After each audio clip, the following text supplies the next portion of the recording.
अगर शुरुआत अच्छी हो तो लाइफ में आगे का सफर आसान हो जाता है।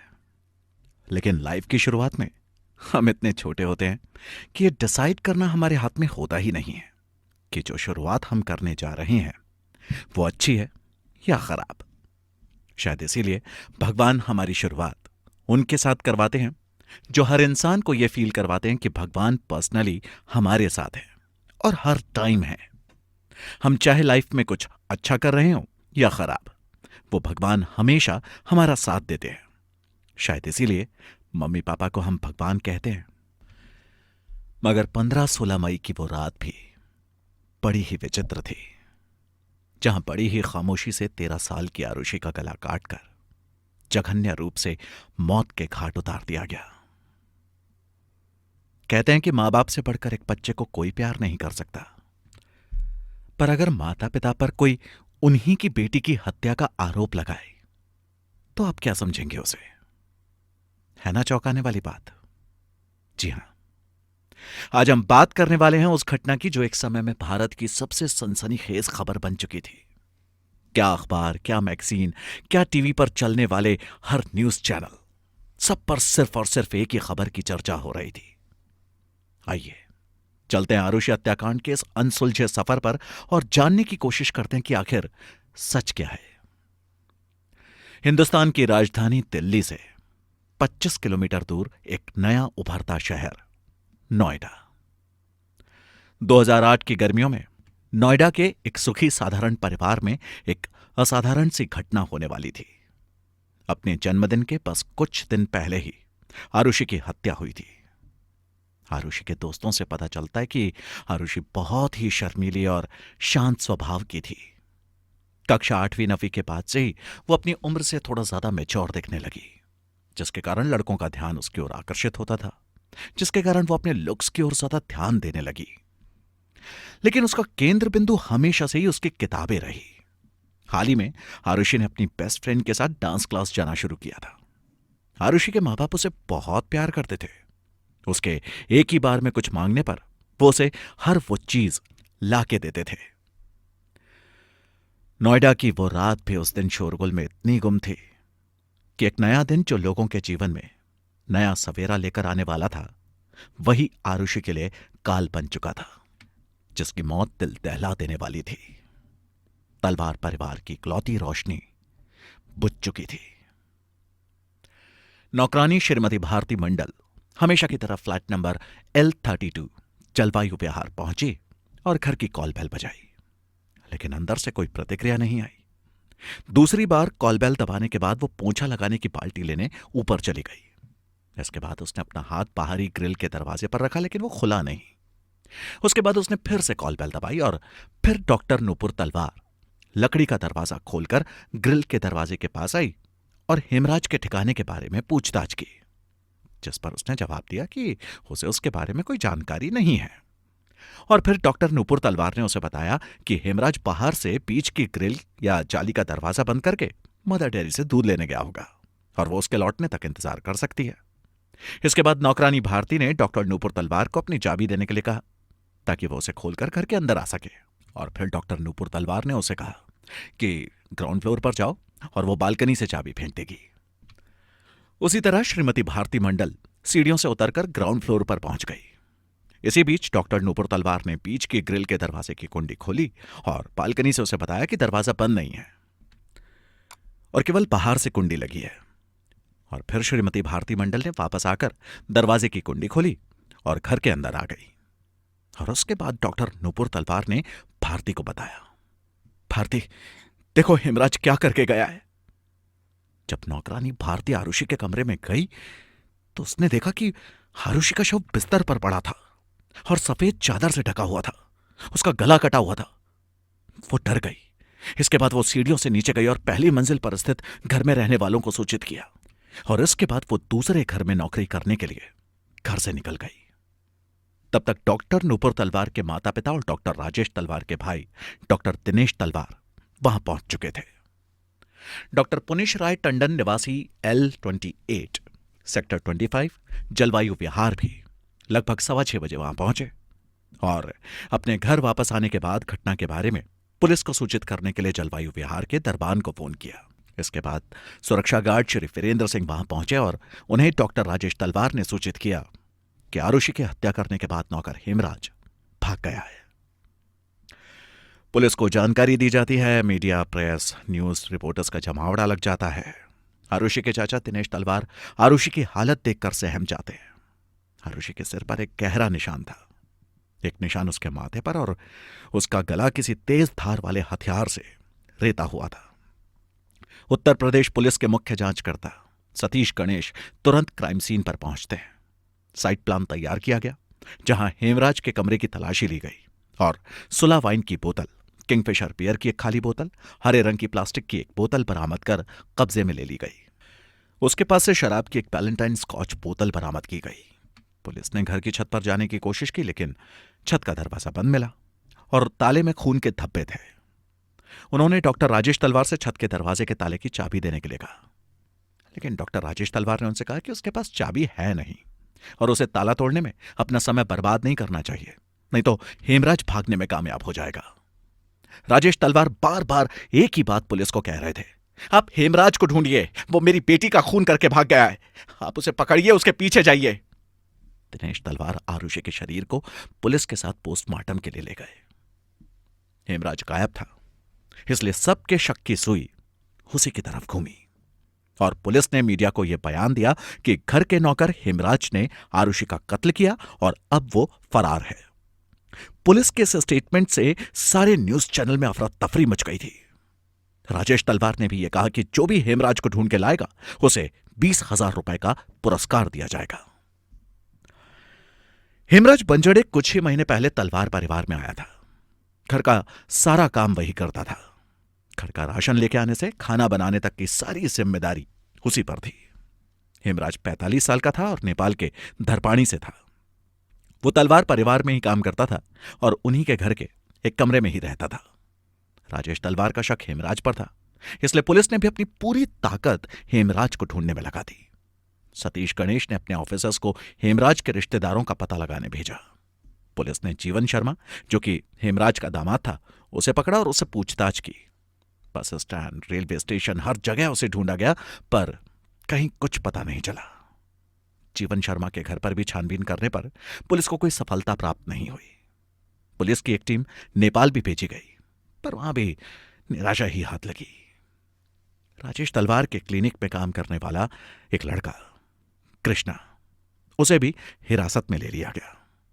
उस पर शक करने की सिर्फ एक वजह थी और वो था उसका नेपाली होना, लेकिन उससे भी पुलिस को कुछ हाथ ना लगा। लेकिन उसे कुछ दिनों तक हिरासत में रखा गया क्योंकि पुलिस कोई चूक नहीं करना चाहती थी। आखिर कौन था हेमराज? क्यों किया उसने ऐसा? पैसे का लालच या कोई और सच? क्यों हुई इतने हंसते खेलते परिवार के साथ यह भयावह घटना? या फिर किसी के बदले का है अंजाम जिसने ले ली एक छोटी सी बच्ची की जान? जुड़े रहिए हमारे साथ और जानने के लिए सुनते रहिए आरुषि हेमराज हत्याकांड, सिर्फ कुकू एफएम पर। सुने जो मन चाहे।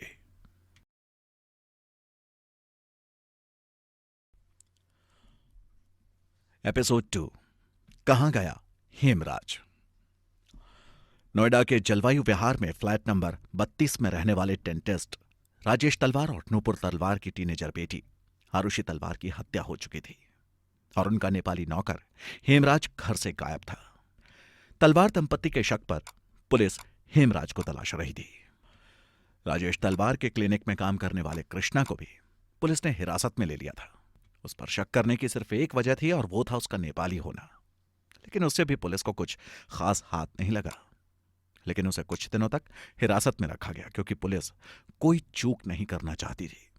दूसरे दिन तारीख 17 सुबह 9 बजे रिटायर्ड डेप्यूटी एसपी गौतम आते हैं। वैसे तो मीडिया और बाकी किसी को भी वहां प्रवेश करने की अनुमति नहीं थी, पर जैसे कि वो एक रिटायर्ड डेप्यूटी एसपी थे तो उन्हें अंदर तक जाने की पूरी छूट थी। के गौतम इस केस को एक अलग नजरिए से देखते हैं। गौतम ने सीढ़ियों की रेलिंग पर खून के कुछ छींटे देखे तो उन्हें लगा कि हो ना हो कातिल ऊपर की तरफ भागा होगा। सीढ़ियों के दरवाजे पे ताला लगा हुआ था। पुलिस कांस्टेबल की सहायता से ताले को तोड़ा गया और जैसे ही ताला टूटता है वहां अलग ही नजारा देखने को मिलता है। वहां पर पुलिस को खून से सनी एक और लाश मिलती है। यह एक चौंका देने वाला नजारा था। सब लोग हैरान थे। लाश पूरी तरह से फूल चुकी थी। उसे पहचानना मुश्किल हो रहा था। शव को कूलर के पैनल से ढका गया था और घसीटने के निशान दिखाई दे रहे थे। डॉक्टर दिनेश तलवार को शव की पहचान करने के लिए कहा गया था, लेकिन उन्होंने कहा कि वो शव को नहीं पहचान सकते। हालांकि रामप्रसाद, रुद्रलाल और वहां जमा हुए अन्य लोगों ने शव की पहचान हेमराज के रूप में की। कांस्टेबल चुन्नीलाल गौतम ने छत की तस्वीरें और उंगलियों के निशान ले लिए। वहीं दूसरी तरफ तलवार जोड़ा हिंदू रीति रिवाज के अनुसार आरुषि का क्रियाक्रम करने हरिद्वार के लिए निकल चुका था, लेकिन रास्ते से ही उन्हें वापस बुलाया गया। राजेश तलवार से पूछा गया, आखिर यह कौन है? तो पहले तो राजेश तलवार ने उसे पहचानने से मना कर दिया, लेकिन बार बार आग्रह करने पर उन्होंने बताया कि वो लाश किसी और की नहीं बल्कि नौकर हेमराज की थी। कहा जा रहा था कि हेमराज की हत्या छत पर ही हुई है, क्योंकि सीढ़ियों पे खून का जमाव इतना नहीं था कि नीचे हत्या करके उसे ऊपर घसीट के लाया गया हो। हेमराज को ढूंढने के लिए नोएडा पुलिस नेपाल तक पहुंच गई थी, पर छत की छानबीन करना वो लोग भूल गए थे। यहां पुलिस पूरी तरह से चूक चुकी थी। नोएडा पुलिस की गलती केवल यही नहीं थी, जबकि लॉ एंड ऑर्डर का भी कोई नामो निशान नहीं था। ये लापरवाही तो पहले ही दिन से नजर आने लगी थी। मीडिया के लोग घर के अंदर जा जाकर अपनी खबरें बनाने में लगे थे। दूसरे दिन भी जब हेमराज की लाश मिली तो पूरा मीडिया वहां मौजूद था। आसपास के लोग आ जा रहे थे। जहां गौतम ने हेमराज की लाश को ढूंढकर इस केस में नई रोशनी डाली थी, वहीं पुलिस की लापरवाही ने हेमराज की लाश के आसपास से मिलने वाले सबूतों को मिटाने में कोई कसर नहीं छोड़ी थी। हर जगह फर्श पर कई पैरों के निशान और रेलिंग पर फिंगरप्रिंट के कई निशान बन गए थे। हर जगह मीडिया वालों का आना जाना लगा हुआ था। कोई घेराबंदी नहीं थी। पुलिस लाश को जब नीचे ला रही थी तब भी उसे ठीक तरीके से पकड़ा नहीं गया था। उसे घसीटते हुए नीचे लाया गया, जिसके कारण हर जगह सिर्फ खून ही खून था। पुलिस मीडिया को और मीडिया पुलिस को जिम्मेदार ठहरा रही थी। हेमराज की मौत ने अफसोस से ज्यादा लोगों को अचंभित करके रखा था। बिना घर परिवार, दोस्त, रिश्तेदार वाली लावारिस लाश को पोस्टमार्टम के लिए भेजा गया और पोस्टमार्टम में पता चलता है कि हेमराज की हत्या भी सिर के पिछले हिस्से में चोट लगने से और गले को किसी धारदार हथियार से काट कर की गई है। दोनों कत्ल का एक ही पैटर्न था। क्या यह कोई सीरियल किलर था या कोई प्रोफेशनल? एक ही घर में रहने वाले दो लोगों की हत्या हो चुकी थी। अब तक तलवार परिवार और पुलिस का शक जिस इंसान पर था, उस व्यक्ति की भी हत्या हो चुकी थी। आरुषि की हत्या की कहानी अब आरुषि और हेमराज की हत्या की कहानी बन चुकी थी। इस केस में आया हुआ यह नया ट्विस्ट नोएडा पुलिस के दिन का चैन और रातों की नींद चुराने नहीं, बर्बाद कर देने वाला था। इस केस की यही सबसे खास बात है कि हर सवाल का जवाब एक नया सवाल है।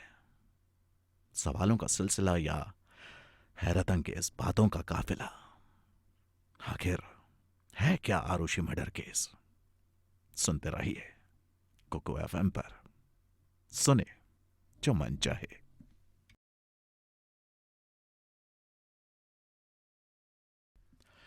एपिसोड 3, अरेस्ट मिस्टर तलवार।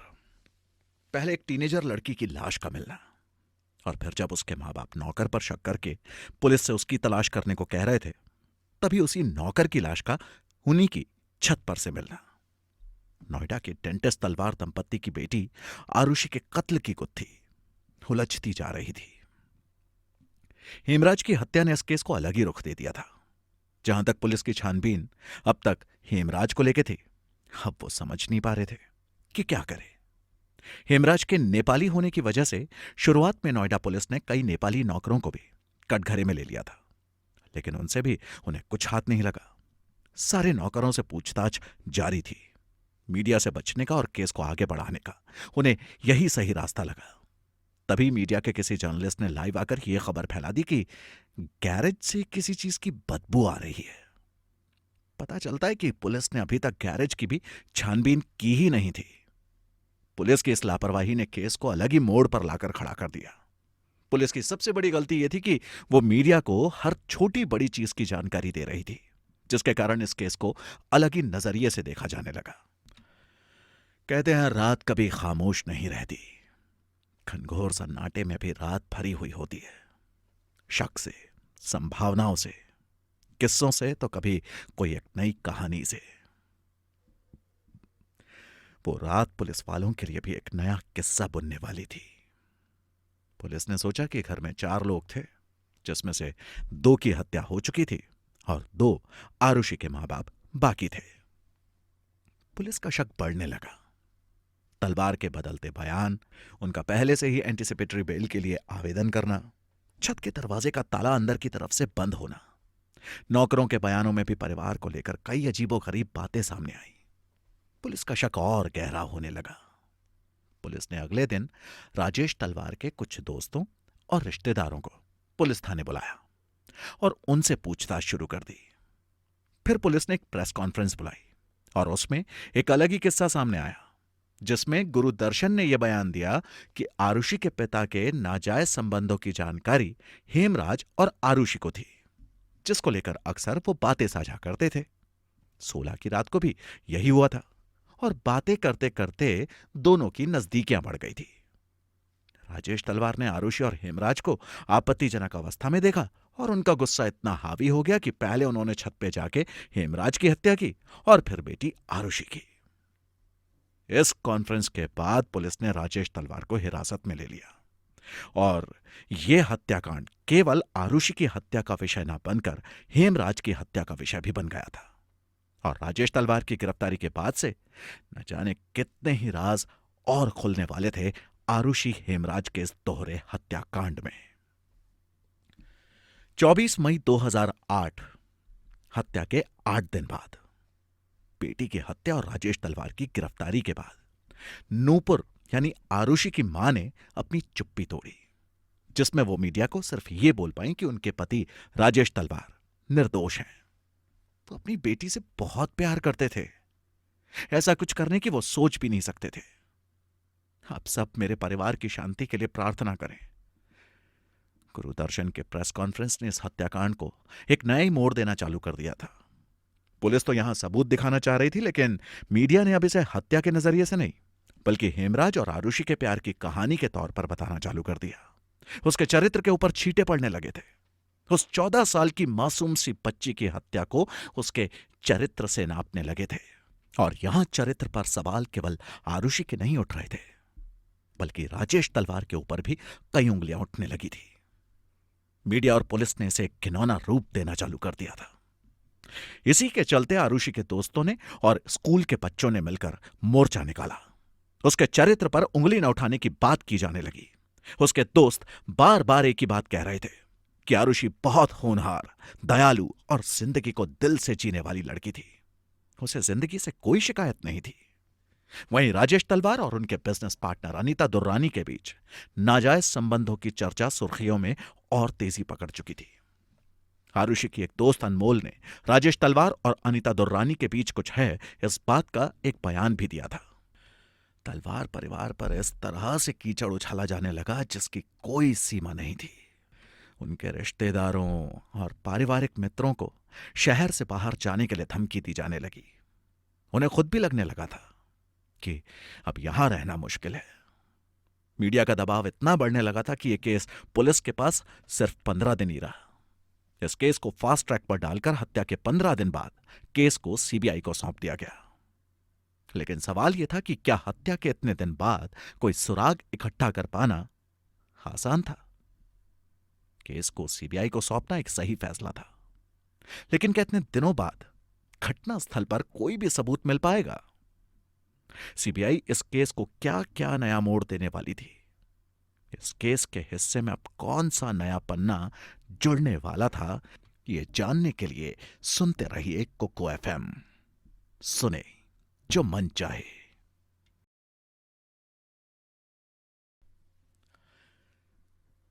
एपिसोड 4, सीबीआई ने संभाली कमान।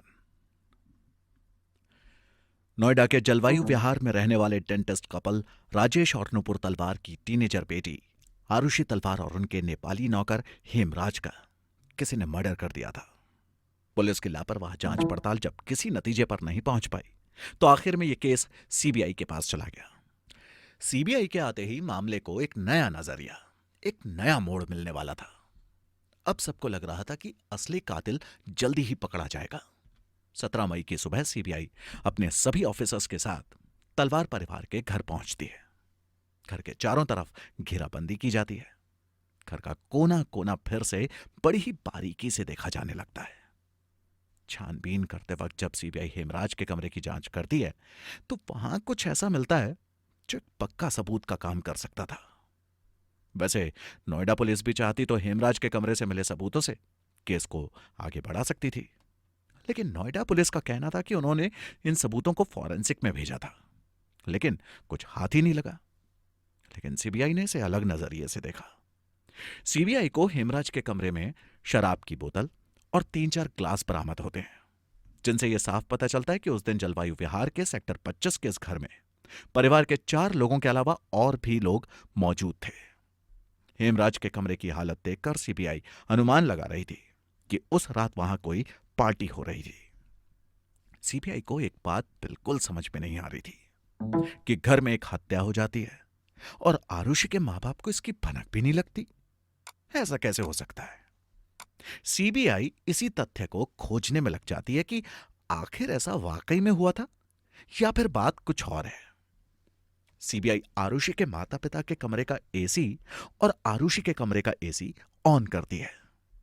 वो घटना को दोबारा दोहराने की कोशिश करती है जो उस रात को वहां हुई होगी, जिससे बस ये बात साफ हो जाए कि अगर एसी चालू हो और लोग जाग भी रहे हों तो कमरे के बाहर कोई आवाज जाएगी या नहीं।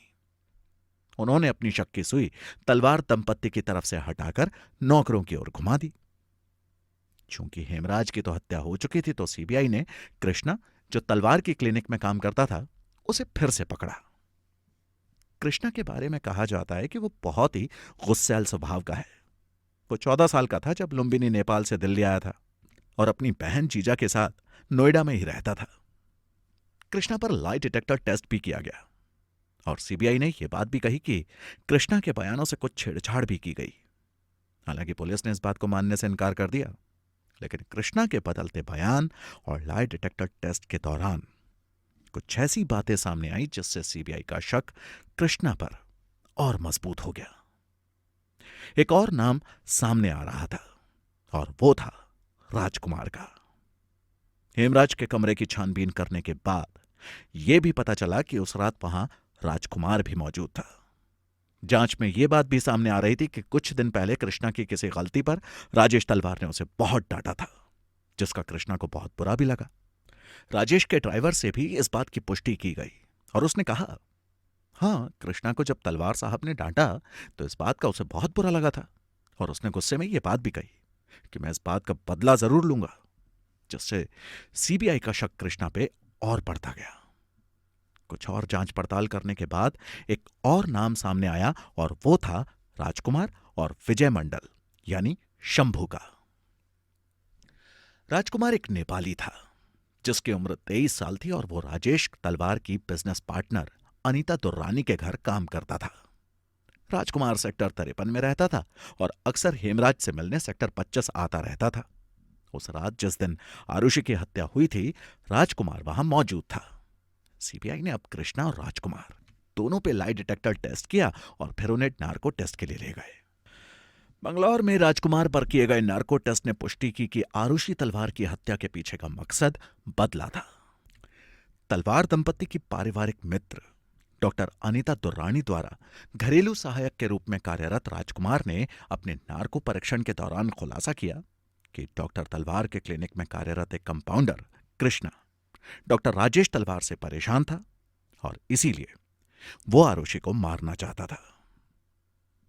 टेस्ट के दौरान राजकुमार ने कहा कि हेमराज ने उसे कृष्णा और शंभू नाम के एक व्यक्ति को हत्या की रात डॉक्टर तलवार के घर पर अपने कमरे में आमंत्रित किया था। साथ में बियर पीते हुए कृष्णा ने बताया कि डॉक्टर तलवार ने मरीजों के सामने उसका अपमान किया था जब उन लोगों ने काम के दौरान घूस ली थी। उन्होंने कहा कि डॉक्टर तलवार ने नौकरी से निकाल देने की धमकी दी थी। उनके पीने के दौरान कृष्णा ने कहा, मैं इतने सालों से डॉक्टर के साथ काम कर रहा हूं, वो मेरे साथ ऐसा कैसे कर सकता है? मुझे इस अपमान का बदला लेना है।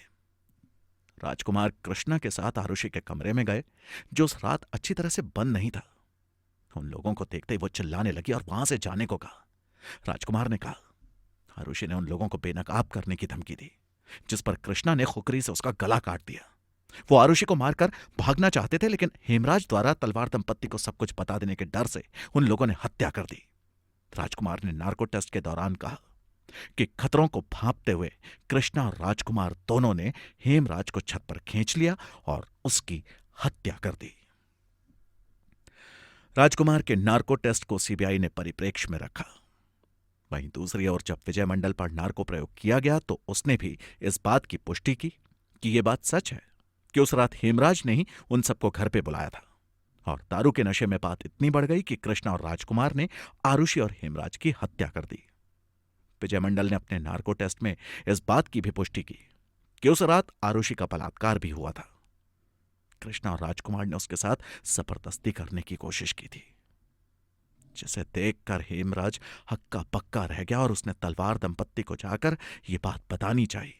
लेकिन राजकुमार और कृष्णा उसे खींचते हुए छत पे ले गए और उसकी हत्या कर दी।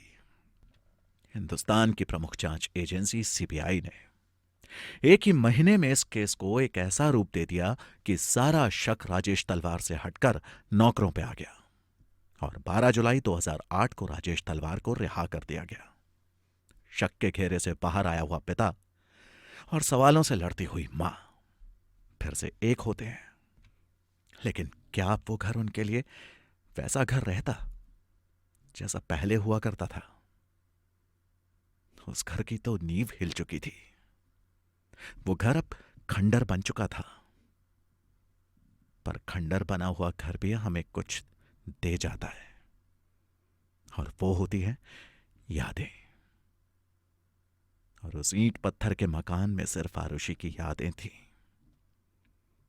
कुछ ऐसी यादें जो कभी उनके चेहरे पे मुस्कान लाने का कारण बन सकती थी, लेकिन शायद अब उन यादों में खून ही बाकी रह गया था। वो सब यादें अब खून में लिपटी हुई थी। राजेश के क्लिनिक में काम करने वाले कृष्णा ने बदले के लिए ले ली थी एक मासूम सी बच्ची की जान। ये कितना सच है, कितना झूठ है, ये तो उसकी गिरफ्तारी से ही पता चलने वाला था। शक के घेरे में घिरा हुआ है यहां हर कोई। पर क्या है इस हत्या के पीछे की असली सच्चाई? जानने के लिए जुड़े रहिए हमारे साथ और सुनते रहिए कुकू एफएम। सुने जो मन चाहे।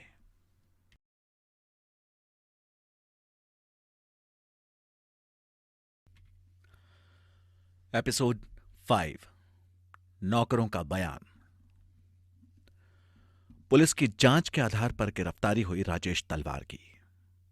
सीबीआई ने अपनी जांच के आधार पर गिरफ्तार किया कृष्णा को। कृष्णा जो राजेश तलवार की ही क्लिनिक में कई सालों से काम कर रहा था। कृष्णा की गिरफ्तारी हो चुकी थी और उसके बचाव पक्ष से केस को लड़ रहे थे वकील नरेश यादव। नरेश यादव जी का कहना था कि सीबीआई ने अपना काम सही ढंग से नहीं किया, जांच पड़ताल पूर्ण रूप से नहीं हुई। नरेश यादव का कहना था कि जब वो कृष्णा से मिले तो वो बहुत डरा हुआ था और रोए जा रहा था।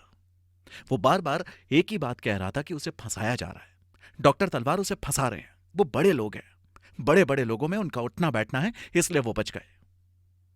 नरेश यादव ने कहा कि राजकुमार और कृष्णा का नार्को टेस्ट करवाना उनके अधिकारों का हनन करना था। आप किसी की अनुमति के बगैर उसके शरीर के साथ कोई खिलवाड़ नहीं कर सकते। कृष्णा की बहन ने तो यह बयान दिया कि उस रात कृष्णा घर के बाहर गया ही नहीं। हम सब लोग एक कमरे में रहते हैं, कोई भी आता जाता है तो हमको पता लग जाता है। कृष्णा उस रात 9 बजे घर आया था और 10 बजे तक खा पी कर सो गया था। उसके बाद वो कहीं गया ही नहीं।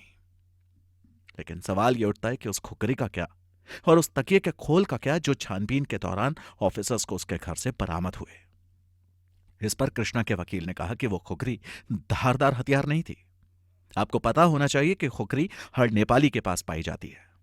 और खुखरी का उसके पास पाया जाना कहीं से भी यह साबित नहीं करता कि कृष्णा ही हत्यारा है। फॉरेंसिक ने भी इस बात की पुष्टि कर दी थी कि इस खुखरी से किसी का भी गला वैसे नहीं काटा जा सकता जैसे आरुषि और हिमराज का कटा हुआ था।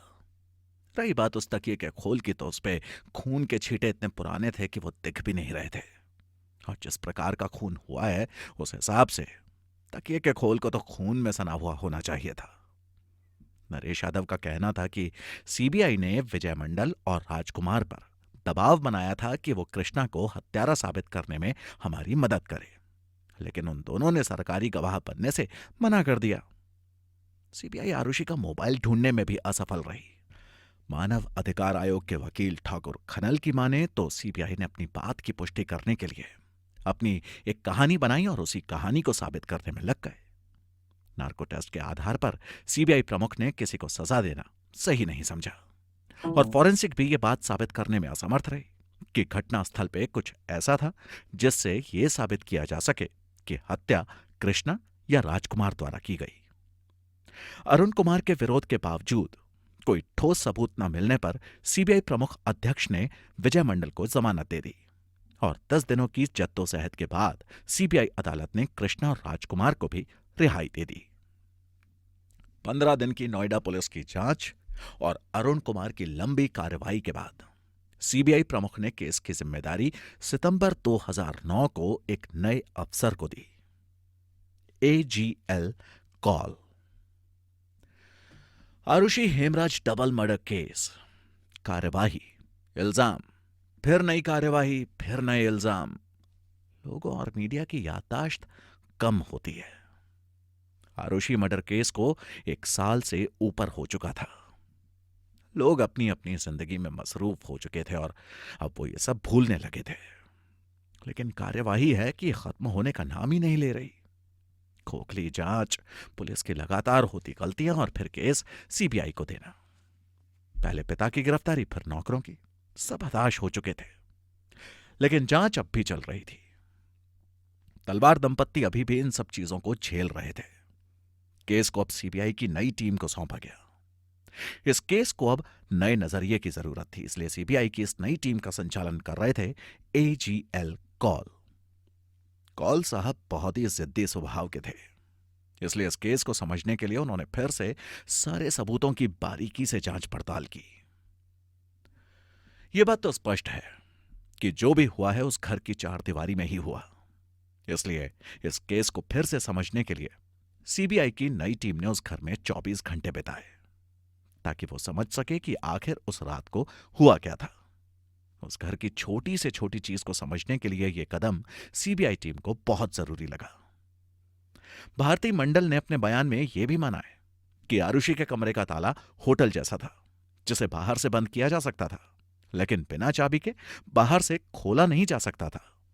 उसने यह भी स्वीकार किया कि नौकर कक्ष में 2 दरवाजे हैं, एक घर की ओर और दूसरा मुख्य द्वार की ओर खुलता है, लेकिन मुख्य द्वार की ओर का दरवाजा बंद रहा और इसका उपयोग नहीं किया गया। उसने यह भी स्वीकार किया कि डाइनिंग टेबल पे बैलेंटाइन स्कॉच की बोतल बिना किसी ग्लास के मिली थी। उसने यह भी कहा कि आरुषि के कमरे को छोड़कर घर के बाकी हिस्से में खून के धब्बे नहीं पाए गए। कहते हैं ना, कहानी को महसूस करने के लिए कहानी के साथ चलना पड़ता है। सीबीआई टीम भी वही कर रही थी। आरुषि के घर में इतना कुछ हो गया और किसी को भनक भी नहीं लगी। इसीलिए सीबीआई टीम उस चहल पहल को सुनने जा पहुंची जो किसी ने नहीं सुनी, और उस खामोशी को भी। वो रहस्य से भरी रात जहां गुनाह तो 2 हुए थे, लेकिन गुनहगार का कोई नामो निशान नहीं था। हर करवट, हर छोटी चहल पहल, हर दरवाजे का खुलना या बंद होना इस केस के लिए जरूरी था। घर में जबरदस्ती घुसने के कोई निशान नहीं थे। ना कोई घर के अंदर आया था, ना कोई घर से बाहर गया था। घर में 2 लोगों की मौत हो चुकी थी और बाकी 2 जिंदा थे। और इस बात को नकारना बेवकूफी होगी कि घर में हत्या हो जाती है और किसी को कुछ पता नहीं चलता। माता पिता का इस सब से अनजान रहना कुछ अलग ही इशारा कर रहा था। सीबीआई टीम पुख्ता सबूत ढूंढने में लगी थी ताकि केस को एक नई दिशा मिल सके। इसलिए कौल साहब ने पोस्टमार्टम रिपोर्ट की फिर से विवेचना की। इस केस में आरुषि और हेमराज की पोस्टमार्टम रिपोर्ट एक अहम सबूत का काम कर सकती थी, क्योंकि उसी के बिना पे ही पता लगाया जा सकता है कि आखिर उस रात आरुषि के साथ हुआ क्या था। क्या सच में उसका बलात्कार हुआ था, या फिर पिता राजेश ने सच में हेमराज और आरुषि को एक आपत्तिजनक स्थिति में पाया था। क्या सच क्या झूठ, इल्जामों और सवालों से घिरे इस केस में आखिर आगे होता क्या है, ये जानने के लिए सुनते रहिए कुकू एफएम। सुने जो मन चाहे। एपिसोड 6, आरुषि की पोस्टमार्टम रिपोर्ट। आरुषि का केस इतना उलझ चुका था कि किसी को कुछ समझ में नहीं आ रहा था कि क्या किया जाए। कौल साहब ने जब दोबारा पोस्टमार्टम की रिपोर्ट चेक की तो कुछ बातें ऐसी भी थी जो केस को सुलझाने की जगह उलझाती जा रही थी। आरुषि के पोस्टमार्टम रिपोर्ट की माने तो यह बात सामने आती है कि उसकी पोस्टमार्टम रिपोर्ट के साथ भी छेड़छाड़ की गई। शायद यह काम तलवार परिवार द्वारा किया गया था। जिस हिसाब से पहले डॉक्टर्स ने यह बयान दिया कि आरुषि का बलात्कार हुआ था, वजाइनल डिस्चार्ज को लेकर भी कई बातें बोली जा रही थी। कुछ गवाहों का कहना था कि आरुषि को जब देखा गया था तो उसके कमरे की बेडशीट साफ थी, बेड पे कोई सलवटें भी नहीं थी, कपड़े भी ठीक थे, उसके कपड़ों पर भी कोई खून के निशान नहीं थे। लेकिन कुछ लोगों और गवाहों के मुताबिक आरुषि की हालत बहुत खराब थी। उसके कपड़े इधर उधर थे, उसका बिस्तर पूरी तरह से बिखरा हुआ था, लेकिन 2 चोटों के अलावा शरीर पे कोई और निशान नहीं था। हर शख्स अपनी एक अलग कहानी सुना रहा था। घर के, परिवार के और दोस्तों के बयानों और आसपास के लोगों और नौकरों के बयानों में काफी असमानता थी। उसका स्कूल बैग वहीं रखा था और कुछ किताबें भी। किताबों पर आरुषि का डीएनए भी नहीं पाया गया। ऐसा लग रहा था मानो आरुषि स्कूल से आकर बस लेटी हो। दीवारों पे भी खून के छींटे नहीं थे, जबकि आरुषि के सर पर किसी तेज धार वाले हथियार से वार किया गया था। कौल साहब ने रिपोर्ट को बारीकी से जांचा। डॉक्टर आर के शर्मा की माने तो यह बात पता चलती है कि ऐसे मामले में जहां कठोर मोटिस अभी शुरू हुई है या विकसित हुई है, और यदि कोई योनि, गुहा या जननांग अंगों में हस्तक्षेप करने की कोशिश करता है तो उस क्षेत्र में पेरीमोर्टम चोटें होंगी, जो इस बात पर निर्भर करेंगी कि कितना बल प्रयोग किया गया था। इस क्षेत्र में चोट के निशान, घाव और आंसू देखना अनिवार्य होता है, और पोस्टमार्टम के दौरान ये स्पष्ट रूप से दिखाई दे जाते हैं। मृत्यु के बाद जो चोटें लगती हैं उन्हें पेरीमोर्टम चोट कहा जाता है। यदि पोस्टमार्टम के दौरान पोस्टमार्टम डॉक्टर को योनि परीक्षा करते समय पता चलता है कि योनि का छिद्र खुला है और योनि गुहा दिखाई दे रही है, तो इस स्थिति में पोस्टमार्टम परीक्षा रिपोर्ट में कोई असामान्यता का पता नहीं चला लिखा नहीं जा सकता है। कोई व्यक्तिपरक खोज नहीं दी जा सकती है। हेमराज की पोस्टमार्टम जांच रिपोर्ट में डॉक्टर नरेश राज ने लिखा है कि आंखें बाहर निकल रही थी, मुंह और नाक से खून निकल रहा था, पेट फूला हुआ था और लिंग में सूजन आ रही थी, जो कि सड़न के लक्षण है। इस प्रकार यह प्रकट होता है कि गंभीर और अचानक उकसावे के सिद्धांत पर शायद ही विश्वास किया जा सकता है। कौल साहब का ध्यान अब हथियार को ढूंढने में लग गया। फॉरेंसिक सबूत देखते वक्त यह बात पहले ही सामने आ चुकी थी कि दोनों के सर पे जो धारदार निशान थे वो एक ही हथियार के निशान थे।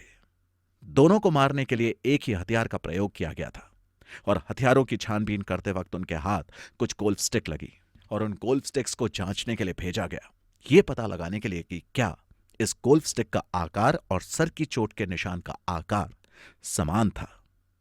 क्योंकि सर और गले के चोट के निशान अलग थे, तो सीबीआई को एक नहीं 2-2 हथियारों की छानबीन करनी थी।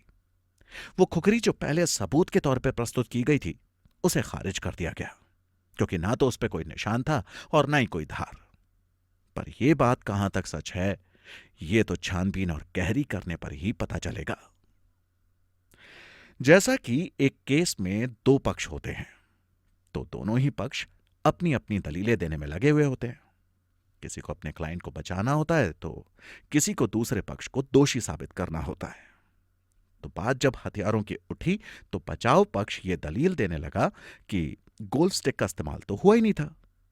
वैसे ही जब बात गले के निशान की आई तो वहां भी 2 बातें सामने आ रही थी। कोई कह रहा था कि गले को खुखरी से काटा गया है, तो दूसरे पक्ष का मानना था कि गले को काटने के लिए स्कैल्पल का प्रयोग किया गया है। डॉक्टर आर के शर्मा ने बयान दिया कि अगर गोल्फ स्टिक से चोट लगती है तो एक फ्रैक्चर होगा और हड्डी में एक निशान होगा। आरुषि या हेमराज की पोस्टमार्टम परीक्षा रिपोर्ट में यह कहीं भी उल्लेख नहीं है, जो गोल्फ स्टिक के कारण नहीं हो सकता, क्योंकि सिर के पीछे की हड्डी गोल आकार की होती है और गोल्फ स्टिक की सतह समतल होती है। इसलिए यदि गोल्फ स्टिक का उपयोग किसी भी तरह से चोट पहुंचाने के लिए किया जाता तो वहां एक फ्रैक्चर होता, धारदार कट का निशान नहीं।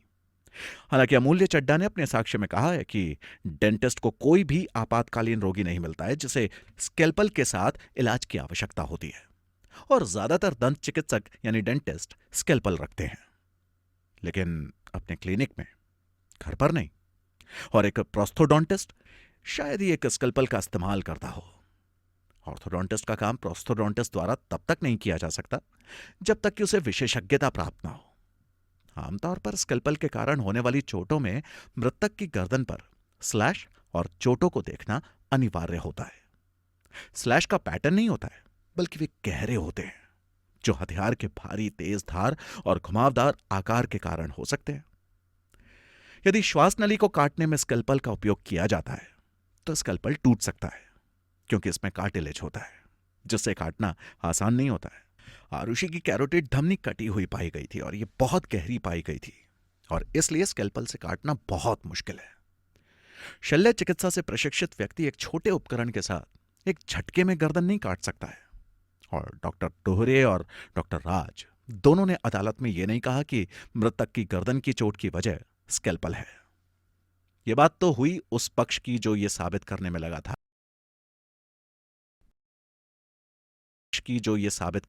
था कि चोट का कारण हाथापाई और खुकरी है, जिन्होंने पूरा का पूरा दोष नौकरों पर डाल दिया था। तो वहीं एक और पक्ष यह साबित करने की कोशिश करता है कि चोट लगने का कारण गोल्फ स्टिक और स्कैल्पल है। इस प्रकार आरुषि को किसी की जो यह साबित करने में लगा था कि चोट का कारण हाथापाई और खुकरी है, जिन्होंने पूरा का पूरा दोष नौकरों पर डाल दिया था। तो वहीं एक और पक्ष यह साबित करने की कोशिश करता है कि चोट लगने का कारण गोल्फ स्टिक और स्कैल्पल है। इस प्रकार आरुषि को किसी कुंद वस्तु के कारण चोट लगना संभव है, और गर्दन की चोट किसी धारदार हथियार से की गई हो सकती है। इसी तरह हेमराज की शरीर की चोट में घसीटने, गोल्फ स्टिक के प्रहार और किसी धारदार हथियार से प्रहार किए जाने की संभावना है। अफसोस है कि डॉक्टरों ने पोस्टमार्टम रिपोर्ट में यह उल्लेख नहीं किया कि किस हथियार से कौन सी चोट लगी है। पोस्टमार्टम परीक्षा रिपोर्ट में इसका विशेष रूप से उल्लेख किया जाना आवश्यक था, लेकिन अफसोस कि उन्होंने ऐसा उन कारणों से नहीं किया जो उन्हें सबसे अच्छी तरह से जानते हैं। डॉक्टर डोहरे ने कहा, उनसे किसी जांच अधिकारी ने आरुषि को चोट पहुंचाने के लिए हथियारों के बारे में नहीं पूछा था, और इसीलिए उन्होंने उसे नहीं बताया। और फिर आगे अपने ही बयान में उन्होंने कहा कि चोट कुंद वस्तु के और धारदार हथियार के कारण हो सकती है, और ये धारदार हथियार छोटे सर्जिकल भी हो सकते हैं। हालांकि डॉक्टर की यह बात सच भी हो सकती है। किसी भी अधिकारी या पुलिस ने उनसे चोट के हथियारों के विषय में कोई जानकारी लेने की कोशिश नहीं की, क्योंकि जिस लापरवाही से पुलिस इस केस की छानबीन कर रही थी, तो उन लोगों से इस बात की ओर ध्यान न देना समझा जा सकता है। यदि डॉक्टर डोहरे और डॉक्टर राज को गोल्फ स्टिक और सर्जिकल स्कैल्पल नहीं भेजा गया था, तो इस विफलता या चूक का कारण यह नहीं कहा जा सकता है कि दोनों मृतकों की उपरोक्त चोटें गोल्फ स्टिक और स्कैल्पल के कारण नहीं थी। यह उल्लेख करना महत्वपूर्ण है कि दोनों मृतकों की हत्याएं आरोपी व्यक्तियों द्वारा की गई थी, और उस समय कोई तीसरा व्यक्ति वहां मौजूद नहीं था, और इसीलिए यह उनकी विशेष जानकारी थी कि किस हथियार के साथ घायल व्यक्तियों को चोटें आई हैं। अदालत डॉक्टरों की राय से बाध्य नहीं है, क्योंकि आखिरकार चिकित्सा साक्ष्य मूल रूप से राय है और सलाहकार चरित्र का है। एक डॉक्टर की राय को सत्य और अंतिम शब्द नहीं माना जा सकता है। डॉक्टर आर के शर्मा ने बयान में स्वीकार किया है कि अगर किसी व्यक्ति की गर्दन को मारने के इरादे से काटा जाता है तो गर्दन को परत दर परत काटने की आवश्यकता नहीं होगी। उन्होंने यह भी स्वीकार किया है कि यदि सिर पर लगी चोट का आकार गोल्फ स्टिक की आकार के समान है तो यह चोट गोल्फ स्टिक के कारण हुई है या नहीं, यह निशानग्रस्त फ्रैक्चर पर निर्भर करता है। लेकिन उसने दोनों मृतकों की चोटों को नहीं देखा था। उन्होंने आगे कहा है कि आंख के ऊपर फोटो सामग्री में दिखाया गया है कि चोट OVOID रूप में है और भौं के नीचे दूसरी चोट त्रिकोणीय है और खून का रिसाव नहीं देखा जाता है। इस तथ्य के सामने एक विशेष सुझाव दिया गया कि खुकरी से छोटा कट संभव नहीं है और केवल कटा हुआ घाव खुकरी द्वारा लगाया जाएगा। डॉक्टर शर्मा का प्रमाण विश्वसनीय नहीं है क्योंकि उन्होंने अपनी वेबसाइट में प्रदर्शित किया है कि वकील अपने ग्राहकों के लिए या उनके ग्राहकों के लिए वैज्ञानिक साक्ष्य की बेहतर व्याख्या के लिए हमारी सहायता ले सकते हैं।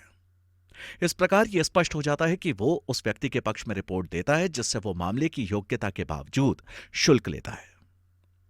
अब इस केस में डॉक्टरों की भी हेराफेरी सामने आ रही थी, लेकिन कौन था वो शख्स जिसने इन डॉक्टर्स से यह काम करवाया, जिसने पोस्टमार्टम रिपोर्ट के साथ छेड़छाड़ की? क्या है स्कल्पल से जुड़ी हुई ये गुत्थी? जानने के लिए जुड़े रहिए हमारे साथ और सुनते रहिए कुकू FM। सुने जो मन चाहे।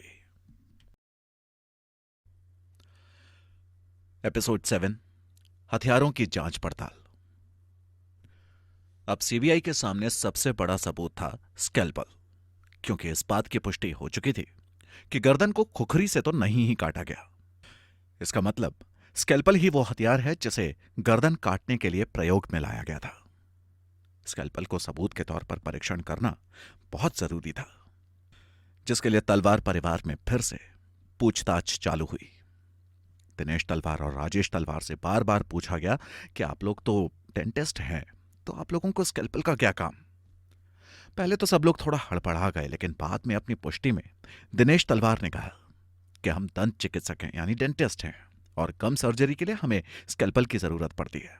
हमें इसका प्रयोग पढ़ाई के दौरान ही कराया जाता है, इसलिए एक डॉक्टर के तौर पे घर में ये सब मौजूद होना बहुत ही आम बात है। इस केस में गवाहों के बयान भी दिन ब दिन बदलते जा रहे थे। लगता है उन्हें भी डर रहता था कि कहीं किसी बात को लेकर उन्हें दोषी ना मान लिया जाए, इसलिए इस केस में गवाहों पे भी भरोसा करना अब बेकार था। गोल्फ स्टिक को लेकर भी यही बात हुई। वैसे तो राजेश तलवार ने यह मानने से इनकार नहीं किया कि गोल्फ स्टिक उनकी नहीं है।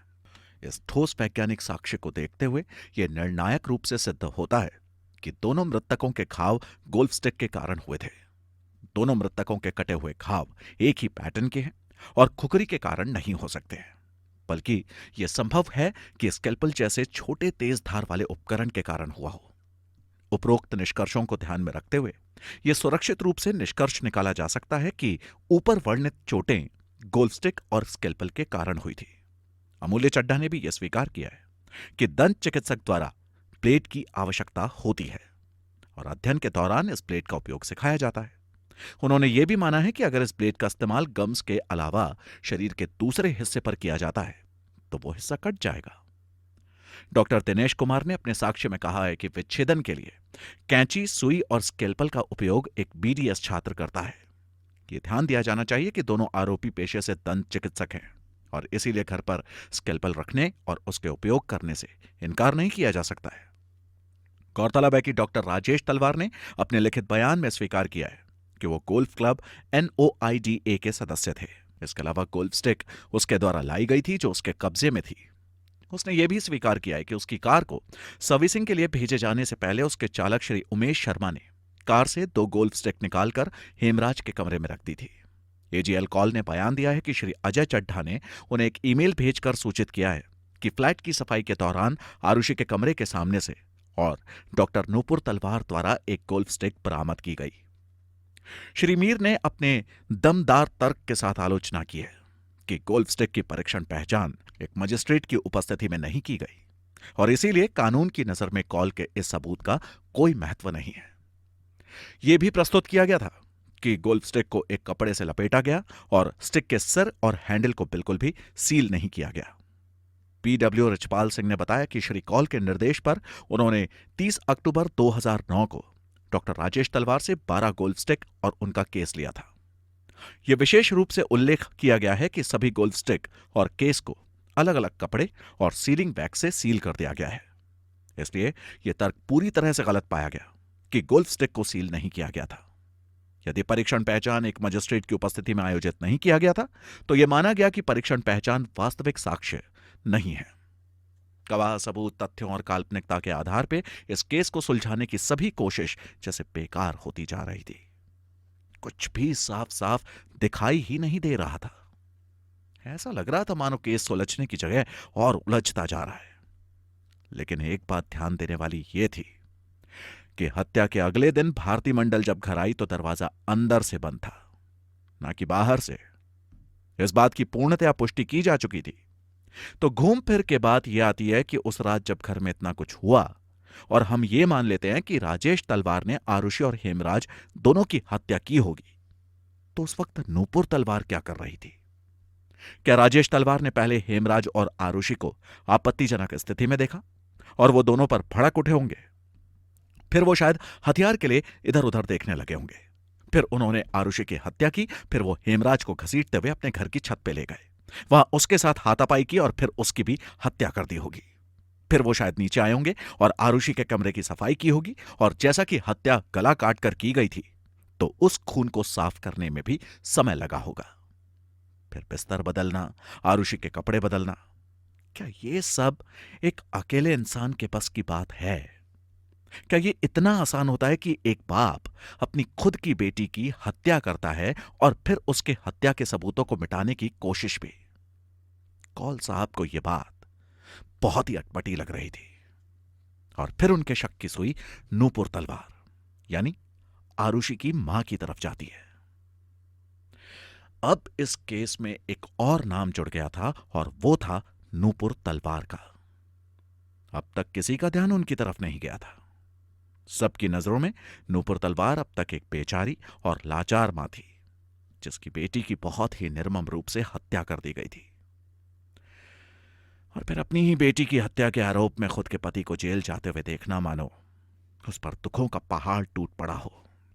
वास्तव में तो पहाड़ टूटा भी था, पर नूपुर तलवार की चुप्पी और किसी भी सवाल का सीधा सीधा जवाब न देना सीबीआई के लिए इस केस में एक नया मोड़ लेके आता है। एक मां जिसके साथ एक ऐसी घटना हो चुकी थी जिसकी उसने कल्पना भी नहीं की थी, क्या उस पर इस तरह के सवाल उठाना सही था? क्यों अब तक नूपुर ने कुछ भी नहीं कहा? क्या वो अब तक इस सदमे से उभर नहीं पाई थी, या फिर कुछ और ही है इस चुप्पी का राज? सीबीआई द्वारा नूपुर से पूछताछ में क्या होने वाला है, अब इस कहानी के किरदार क्या खुलासा करने वाले हैं, जानने के लिए जुड़े रहिए हमारे साथ और सुनते रहिए कुकू एफएम। सुने जो मन चाहे।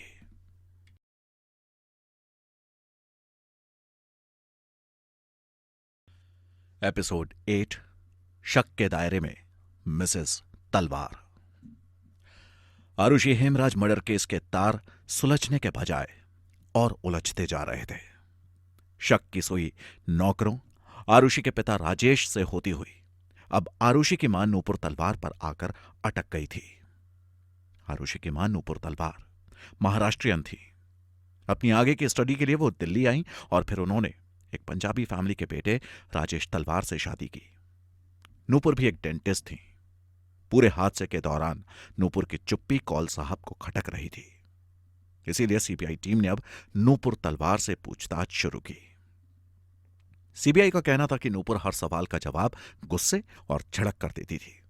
इसकी शिकायत उन्होंने नूपुर के वकील से भी की थी और उन्होंने उसे समझाने के लिए भी कहा।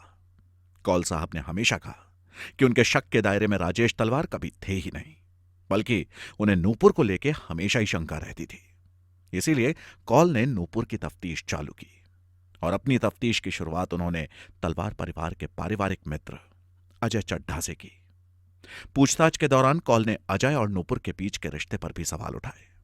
अजय चड्ढा का कहना था कि पहले तो मिस्टर कौल बहुत ही शांत और अदब के साथ बातें कर रहे थे और उनसे नूपुर के बारे में जानकारी प्राप्त कर रहे थे। उन्होंने अजय को फिर यह भी कहा कि कातिल और कोई नहीं बल्कि आरुषि की मां नूपुर तलवार ही है। अजय ने जब इस बात को मानने से इनकार किया तो मिस्टर कौल ने अजय और नूपुर के रिश्ते पर ही सवाल उठाना शुरू कर दिया। कौल ने अजय को यह धमकी दी कि जो भी है सच सच बता दो, नहीं तो मैं तुम्हारी बीवी से पूछूंगा। अक्सर पुलिस या सीबीआई अपनी बात मनवाने या साजिश की तह तक जाने के लिए ऐसे कदम उठाती है। कौल ने भी वही तरीका अपनाया। अजय चड्ढा ने यह भी बताया था कि कौल अपनी सीबीआई के ऑफिशियल आईडी का प्रयोग नहीं कर रहे थे, बल्कि उन्होंने हेमराज के नाम से आईडी बनाई हुई थी। परिवार के सदस्यों की माने तो नूपुर बहुत ही गंभीर और शांत स्वभाव की थी, सिर्फ अपने काम से मतलब रखती थी। एक बहुत अच्छी मां और बहुत अच्छी पत्नी थी। आरुषि की हत्या के बाद वो एकदम टूट चुकी थी और पति की गिरफ्तारी ने उसे झकझोर के रख दिया था। राजेश तलवार की रिहाई के बाद जब सब घर आए तो उनके लिए उसे बर्दाश्त करना बहुत मुश्किल हो रहा था। दिनेश तलवार का कहना था कि नूपुर अपने दिल की बात अपने दिल में ही रखती है, उसे खुल के शेयर करना नहीं आता। राजेश भी बहुत गुमसुम रहने लगा था। इसीलिए सबने तय किया कि उन दोनों को मनोचिकित्सक से संपर्क करना चाहिए। मनोचिकित्सक के पास जाने पर घर वालों को तब अचंभा हुआ जब मनोचिकित्सक ने कहा कि राजेश तलवार को नहीं, पर हां, नूपुर को इलाज की जरूरत है। उसका बोलना, उसकी चुप्पी टूटना बहुत जरूरी था। ऐसे ही कई छोटी बड़ी बातें कॉल को नूपुर के ऊपर शक करने पर मजबूर कर रही थी। और फिर नूपुर को डेली बेसिस पे पूछताछ के लिए बुलाया जाने लगा। नूपुर को भी धमकी दी जाने लगी, लेकिन नूपुर एक बहुत ही मजबूत महिला थी, इसलिए उससे बातें इतनी आसानी से निकलवाई नहीं जा सकती थी। तलवार दंपत्ति का दोबारा से नार्को टेस्ट हुआ। वैसे तो राजेश तलवार का कई बार नार्को टेस्ट और ब्रेन मैपिंग की जा चुकी थी, लेकिन दूसरे नार्को टेस्ट में उनके घर की कुछ ऐसी ऐसी बातें सामने आईं जिससे कॉल को लगा कि हो ना हो नूपुर भी इन सब में मिली हुई है। उस नार्को टेस्ट में राजेश ने यह भी बताया था कि आरुषि अपनी मां से बहुत परेशान चल रही थी और वो बहुत खुश नहीं थी। उन दोनों में अक्सर कुछ ना कुछ झड़प होती रहती थी। एक जांचकर्ता के नजरिए से देखें तो यह बात अटपटी हो सकती है, लेकिन यदि हम परिवार या एक मां के नजरिए से देखें तो ऐसा तो हर घर में होता है। तो क्या हमें इसे कत्ल की वजह मान लेना चाहिए? तलवार परिवार के लिए यह बात बेबुनियाद थी। तलवार दंपत्ति को कोर्ट में हाजिर होने के लिए बुलाया गया। कोई सबूत न मिलने पर सीबीआई ने क्लोजर रिपोर्ट जारी की, लेकिन बचाव पक्ष की माने तो वो कोई क्लोजर रिपोर्ट नहीं बल्कि एक चार्जशीट थी। कोर्ट ने उस क्लोजर रिपोर्ट को खारिज कर दिया क्योंकि वो कोई पुख्ता सबूत नहीं थी, लेकिन केस को फिर से और बारीकी से जांचने के लिए कहा। तलवार दंपत्ति बार बार नार्को टेस्ट और ब्रेन मैपिंग और बार बार कोर्ट के चक्कर लगाकर थक चुके थे। उन्हें भी इंसाफ चाहिए था। वो अपनी बात पर अब भी कायम थे कि खून उन्होंने नहीं किया, बल्कि कोई बाहर से आया था जिसने उनकी बेटी की हत्या की। बचाव पक्ष और सीबीआई को यह ताना बाना बुनते बुनते 2.5 साल हो चुके थे। बात सही भी है, किसी भी व्यक्ति के लिए यह तो खून चूस लेने जैसी बात होगी कि 2.5 साल से वो इंसाफ की तरफ उम्मीद लगा के बैठे हैं, पर उन्हें मिल रही है तो सिर्फ मायूसी और इल्जाम। 25 जनवरी 2011 कोर्ट से बाहर आते वक्त एक बार तो राजेश तलवार पर किसी ने हमला भी किया। किसी ने कहा था कि कोई नेपाली था जिसने ऐसा किया था, क्योंकि तलवार बार बार नौकरों के ऊपर ही सारी की सारी गलती डाल रहे थे। यह तथ्य कहां तक सही है इस बात की पुष्टि नहीं की जा सकती कि हमला करने वाला कोई नेपाली नौकर था। सीबीआई की दूसरी टीम भले ही पूछताछ के लिए कृष्णा और राजकुमार को बुलाती थी, लेकिन सीबीआई की इस टीम के निशाने पर आरुषि के माता पिता ही थे। जैसा कि पहले गुरुदर्शन जी ने कहा था कि खून राजेश तलवार ने किया क्योंकि उन्होंने हेमराज और आरुषि को एक आपत्तिजनक स्थिति में पाया। यह कहानी जहां से शुरू हुई थी फिर से वहीं पर आकर रुक चुकी थी। सीबीआई की इस टीम ने माता पिता को दोषी मानते हुए कई दलीलें पेश की, लेकिन हर बार पुख्ता सबूत की कमी इस केस को वहीं लाकर खड़ा कर देती थी जहां से यह शुरू हुई थी। नौकरों पर इल्जाम डालना बहुत आसान था, लेकिन हेमराज की हत्या ने ही इस केस को और पेचीदा बना दिया था। कमजोर पक्ष पर हमेशा ही दबाव डाला जाता है। तलवार दंपत्ति भी खुद को बचाने के लिए शायद यही कर रहे थे, लेकिन सीबीआई की इस टीम के पास नौकरों की जांच करने की कोई ठोस वजह नहीं नजर आ रही थी। कृष्णा की बहन और जीजा ने कृष्णा के घर में होने की पुष्टि की। राजेश तलवार की बिजनेस पार्टनर अनीता दुर्रानी ने बताया कि कत्ल की रात राजकुमार दुर्रानी दंपत्ति को स्टेशन लेके गया था। करीब रात के 10 से 11 बजे के बीच वो वहीं था। उमेश ने बताया कि रात के 11 से 12 के बीच उसने घर की लाइट जलती हुई देखी थी और करीब 12 बजे तक सब सोने जा चुके थे। तो घर में आखिर बचा कौन? जैसा कि तलवार परिवार की नौकरानी ने भी बताया कि घर की कुंडी अंदर की ओर से बंद थी, तो इन सब के बयानों को यदि माना जाए तो घर में माता पिता के अलावा बचता ही कौन है? तो क्या माता पिता ने की थी आरुषि की हत्या? आखिर क्यों? क्या वजह हेमराज और आरुषि के बीच के संबंध थे जिसमें कि कोई सच्चाई नहीं है? यह बात तो पोस्टमार्टम रिपोर्ट से ही पता चल जाती है। या ये लोग अपना ही कोई गुनाह छुपा रहे थे जिसकी जानकारी आरुषि और हेमराज को हो चुकी थी? इस उलझते केस की क्या है सच्चाई, जानने के लिए जुड़े रहिए हमारे साथ और सुनते रहिए कुकू एफएम। सुने जो मन चाहे।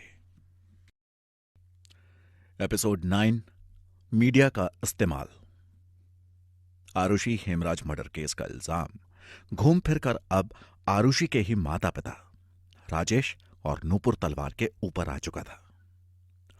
सीबीआई जहां घटनास्थल पर मिले सबूतों के जरिए इन दोनों को कटघरे में खड़ा करने पर विचार कर रही थी, वहीं तलवार दंपत्ति के पक्ष में मीडिया अपनी आवाज उठा रहा था। तलवार परिवार मीडिया के जरिए अपनी बेगुनाही साबित करना चाह रहा था। हर चैनल जो इस मामले को कवर कर रहा था वो वहां पर जाकर अपनी बात रखते थे। यह काम उन्होंने बखूबी किया, लेकिन जो सबसे ज्यादा जरूरी काम था वो उन्होंने नहीं किया, और वो था अपने आप को न्याय प्रणाली को सौंप देना। इसमें कोई दो राय नहीं है कि वो मीडिया का इस्तेमाल बहुत ही चालाकी से कर रहे थे। वो उन्हें छोटी से छोटी और बड़ी से बड़ी जानकारी दे रहे थे, खुद तक पहुंचने देने का जरिया बना रहे थे।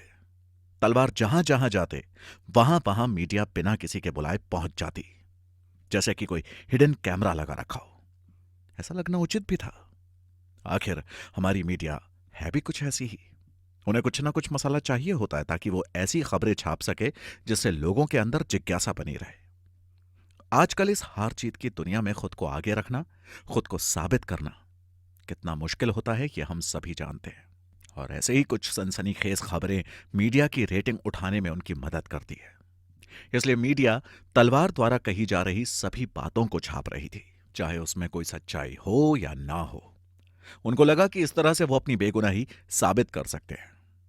पर एक बात ध्यान देने वाली यह भी है कि वो सिर्फ मीडिया के कुछ ही चैनल्स को यह जानकारी दे रहे थे जो खुलेआम कह रहे थे कि हां, हम तलवार दंपत्ति के साथ हैं, उनके साथ नाइंसाफी हुई है और हम उन्हें इंसाफ दिला के रहेंगे।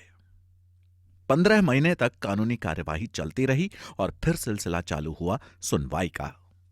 11 जून 2012 को गाजियाबाद की अदालत में शुरू हुए इंसाफ की इस लड़ाई में अब फैसला होने वाला था, सही और गलत का। इन सब में ध्यान देने की सबसे महत्वपूर्ण बात यह है कि यह एक सीबीआई की अदालत थी, जहां केवल सीबीआई के ही केस चलते थे। 2012 में मिरर अखबार के हेड ने अविरुख सेन को इस स्टोरी को डेली बेसिस पर कवर करने के लिए आमंत्रित किया। इस केस को कवर करने वो गाजियाबाद चले गए क्योंकि यह उस समय की सबसे बड़ी खबर थी। तो अविरुख ने भी इसे पूरी तरह से खोजबीन करके ही किसी नतीजे पे आना सही समझा। अविरुख को यह केस शुरू में बड़ा ही सीधा लग रहा था। उनका भी मानना यही था कि मां बाप ने गुनाह किया है और उन्हें बच के नहीं जाना चाहिए। जज श्यामलाल, सब उन्हें बुलाते थे सजालाल, जिसका मतलब है हमेशा सजा देने वाले जज। लेकिन इनकी ईमानदारी की सब मिसाल दिया करते थे। किसी ने नहीं सुना कि जज श्यामलाल ने कभी किसी से भी रिश्वत ली हो या फिर किसी बेगुनाह को सजा दी हो। वो हमेशा तथ्यों, सबूतों और प्रमाणों के आधार पर ही फैसला सुनाते थे।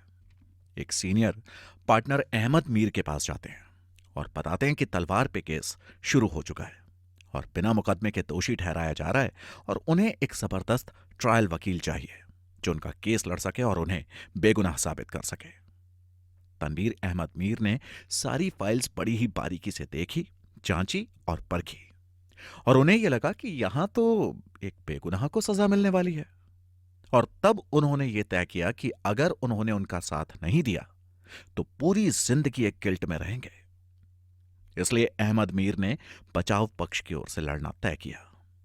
वो चाहते थे कि उनका बचाव पक्ष सही से लड़ा जाए ताकि सच सामने आ सके। नूपुर के लिए बहुत कठिन समय था। और उससे भी ज्यादा उनके पेरेंट्स के लिए। जहां नूपुर ने अपनी बेटी खोई थी, वहीं नूपुर के माता पिता ने अपनी नवाजी। सबकी निगाहें उन्हें घूरती रहती थी। बहुत ही मुश्किल होता था रोज कोर्ट के चक्कर काटना, पूरा दिन वहीं बैठे रहना, मीडिया से घिरे रहना। डे टू डे बेसिस पे कार्रवाई चलती थी और फिलहाल के लिए यही उनकी रोजमर्रा की जिंदगी बन गई थी। काफी तनावपूर्ण माहौल था। नूपुर तलवार की वकील रेबेका जॉन का कहना था कि जब किसी का ध्यान इस केस पर ऐसा हो और विपक्ष इतनी बेरहमी से सवाल जवाब करे, तो जाहिर है कि केस पे फर्क तो पड़ेगा ही। किसी का ध्यान बेगुनाहों को सजा से बचाने की ओर नहीं जा रहा था। उन्हें समझ ही नहीं आ रहा था कि किसी बेगुनाह को जबरदस्ती इस केस में घसीटा जा रहा है, बल्कि उनका सारा ध्यान सिर्फ ऑफिशियल कहानी पे था। मीर का मानना है कि कॉल और तलवार के बीच झड़प हुई होगी और कॉल उनसे जबरदस्ती गुनाह मानने के लिए कह रहे होंगे, पर तलवार ने ऐसा करने से मना कर दिया होगा और बोले होंगे कि जो मैंने किया ही नहीं, मैं उसे कैसे मान सकता हूं, तुम्हें जो करना है कर लो। पर तलवार को शायद पता नहीं था कि ऐसा करके वो सांप के बिल में हाथ डाल रहे हैं। कॉल ने अगर कुछ भी सबूत दे दिया तो उनकी जिंदगी बेकार हो सकती थी। पद्मलक्ष्मी अयंगर, सीबीआई वकील, सुप्रीम कोर्ट का कहना था कि कैसा षड्यंत्र और किस बात का बदला लिया गया। कोई उन्हें क्यों ही फंसाना चाहेगा? ऐसी उनकी किसी से क्या दुश्मनी है? और बात जहां तक हम लोगों की है, हम तो सबूत और तथ्यों को ध्यान में रखकर ही बातें कह रहे हैं। हमारा आपसे कुछ निजी तो है नहीं। वो लोग इतने बड़े तो है नहीं, उच्च मध्यम वर्गीय परिवार के बहुत ही साधारण लोग हैं। उनकी अपनी खुद की जिंदगी है। हम सीबीआई वालों का उनसे ऐसा क्या वास्ता? हमें तो केस की तह तक जाना है, जो कि हमारा काम है, और हम बस अपना काम कर रहे हैं। और बात जहां तक उन्हें फंसाने की है, तो यह काम उन्होंने खुद ही किया है। किसी भी बात का सही तरीके से जवाब न देकर उन्होंने स्वयं को दोषी बना लिया और पहले ही दिन से खुद को पीड़ित करार दे दिया। पर प्रोसिक्यूशन का केस बहुत सीधा सा था। उनके हिसाब से उस रात की जिम्मेदारी उन दोनों की है जो उस रात घर में मौजूद थे। मीर का कहना है कि उस रात दोनों पति पत्नी सो रहे थे, तो सोते हुए व्यक्ति को कैसे पता चलेगा कि उस रात क्या हुआ था? ऐसा जरूरी नहीं कि उस रात झड़प हुई ही हो। चलो मान लेते हैं कि तलवार दंपत्ति उठ नहीं पाए, उन्हें कुछ सुनाई नहीं दिया, लेकिन पड़ोसी क्यों नहीं उठे? अगर किसी भी पड़ोसी के यहां से कोई आवाज आती है तो आसपास के लोग इकट्ठे हो जाते हैं, और रात में तो आवाज और तेज होती है। तो वो क्यों नहीं उठे और उन्हें कुछ क्यों नहीं सुनाई दिया? इससे तो यही साबित होता है कि उस रात जो भी हुआ उसमें कोई शोर नहीं था। यह कहा जा सकता है कि उस रात दोनों कत्ल 12 से 2 के बीच में हुए होंगे। अवीरुख सेन, जिन्हें इस केस को कवर करने के लिए स्पेशली बुलाया गया था, उनका कहना है कि केस तलवार के लिए वहीं से पेचीदा होना शुरू हो जाता है जब राउटर के एक्टिवेट होने की बात उठती है। सीबीआई ने भी इस बात को अपने अहम तथ्यों में अंकित किया था कि उस रात राजेश तलवार इंटरनेट पे काम कर रहे थे। वो अपने ईमेल्स का जवाब दे रहे थे। रात में काम करते वक्त राउटर ने ठीक से काम करना बंद कर दिया था। जैसा कि हम ये जानते हैं कि जब भी राउटर या कोई भी इलेक्ट्रॉनिक यंत्र काम ना करे तो उसे बंद करके पुनः चालू किया जाता है। आरुषि की मां नूपुर तलवार ने भी ठीक वैसा ही किया। वो राउटर को बंद करने के लिए उठी और वो राउटर कहीं और नहीं, आरुषि के कमरे में था। और जाहिर सी बात है कि अगर राउटर आरुषि के कमरे में था तो उसे बंद करने के लिए वो आरुषि के कमरे में गई होंगी, उसे बंद किया होगा और फिर चालू। और जब वो काम करने लगा होगा तो वो पुनः अपने कमरे में वापस चली गई होंगी। तो इसका मतलब इंटरनेट 12 बजे से पौने 4 बजे तक काम कर रहा था और फिर बंद हो गया। तो मान लेते हैं कि उस रात 12 बजे उन्हें कुछ नहीं पता चला होगा। लेकिन रात को दोबारा जब नूपुर रात को आरुषि के कमरे में राउटर को चालू करने गई तो क्या उन्हें तब भी कुछ पता नहीं चला? क्योंकि जब अगली सुबह भारती मंडल काम करने के लिए 6 बजे वहां आई थी तब तो राउटर चालू था। तो यह मानना कि नूपुर तलवार को कुछ पता नहीं चला, यह तथ्य गलत है। और जब राउटर वाली बात की पुष्टि करने के लिए तलवार दंपत्ति से पूछताछ की गई तो उन्होंने इस बात को मानने से साफ इनकार कर दिया। उल्टा उन्होंने ये कहा कि शायद रात को बिजली चली गई होगी, पर सीबीआई इस बात की पुष्टि पहले ही कर चुकी थी उन्होंने बताया कि उस रात को कोई बिजली नहीं गई थी। यह सब देखकर ऐसा लग रहा था मानो तलवार सच में कुछ छिपा रहे हैं और वो चाहते ही नहीं कि सच्चाई सामने आए, क्योंकि वो कुछ भी सही से बता नहीं रहे थे। पूरे मुकदमे के दौरान तलवार द्वारा केस को बार बार आगे बढ़ाए जाने का इल्जाम लगाया जा रहा था। कुछ तो कोर्ट ऑर्डर्स को हायर कोर्ट में खींचने के लिए और कुछ उनके हिसाब से बहस को बेफिजूल खींचने के लिए। केस जून 2012 से नवंबर 2013 तक खिंच गया था। जज श्यामलाल 30 नवंबर को रिटायर होने वाले थे, इसलिए सीबीआई के लिए जरूरी हो गया था कि केस को खत्म करे और इसी जज से फैसला ले। और दूसरी तरफ जज श्यामलाल भी खुद इस फैसले को सुनाने के लिए उत्सुक थे। आरुषि हेमराज दोहरे हत्याकांड से जुड़े सभी लोगों के लिए फैसला जानना बहुत जरूरी हो गया था।